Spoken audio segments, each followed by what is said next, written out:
јавното предпријатие Куманово план не е замислено да функционира и да генерира финансиски добивки, туку да проектира и да произведува што повеќе проекти во интерес на граѓаните на општина Куманово во одреден рок и со одреден квалитет. И тоа мислам дека сите се слагаме. Овој финансиски извештај сметководствено покажува, како што оној покажуваше минус, еве овој финансиски извештај покажува добивка од нешто над 2 милиони денари, но пак ќе повторам, тоа не е најбитниот факт од овој извештај. Минатата година, ако се завратиме назад и ако добро сме се слушале што сум зборел, јас уште тогаш напоменав дека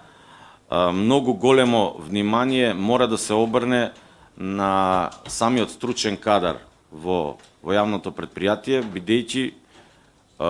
тогаш потенцирав, мислам дека и во неколку интервјуа во медиумите реков и сега пак ќе потенцирам, ваков кадар, како што рече советникот, е дефицитарен првенствено, а втора работа со ваквиот кадар, со ваквите дипломи и овластувања што ги поседува, во други институции можат да земаат многу поголеми финансиски средства и да имаат поголем финансиски бенефити, затоа уште една почит кон сите вработени во Куманово план, затоа што максимално се ангажираат да функционираат во име на граѓаните и за име на граѓаните на општина Куманово. Факт е дека треба сите заеднички да најдеме напори, да дојдеме до некој заклучок,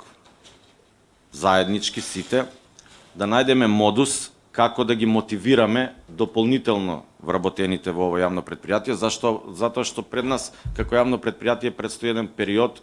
на изработка на генерален урбанистички план во кој што ние ќе бидеме инволвирани и ќе биде потребен многу човечки кадар, многу човечки ресурси, многу енергија, многу знаење и можеби ќе треба и да се појачаме со кадар. Меѓутоа, како јавно предпријатие работиме на овој план, секојдневно работиме на овој план и од тука имам апелирано до сите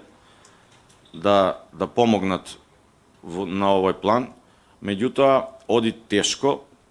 и ние како јавно предпријатие во внатрешноста на самото јавно предпријатие направивме неколку корекции со кои што платите, односно месечните примања на овие луѓе што внатре работат, беа покачени. Меѓутоа, тоа е законска рамка и до толку се може. Никој нема поголемо овластување од законот на некого да му даде поголема плата, посебно кога се работи со јавни средства, јавни пари, државни пари, пари на граѓаните на општина Куманово. Треба многу силно, многу инвентивно, но во законски рамки сите да се ангажираме, да размислиме како на овие луѓе во јавното предпријатие да ги мотивираме, јас го користам овој збор често, да ги мотивираме за да уште по-проактивно функционираат, но и да со тоа да мотивираме други луѓе да дојдат и да побараат работа во јавно предпријатие како што е јавно предпријатие Куманово план.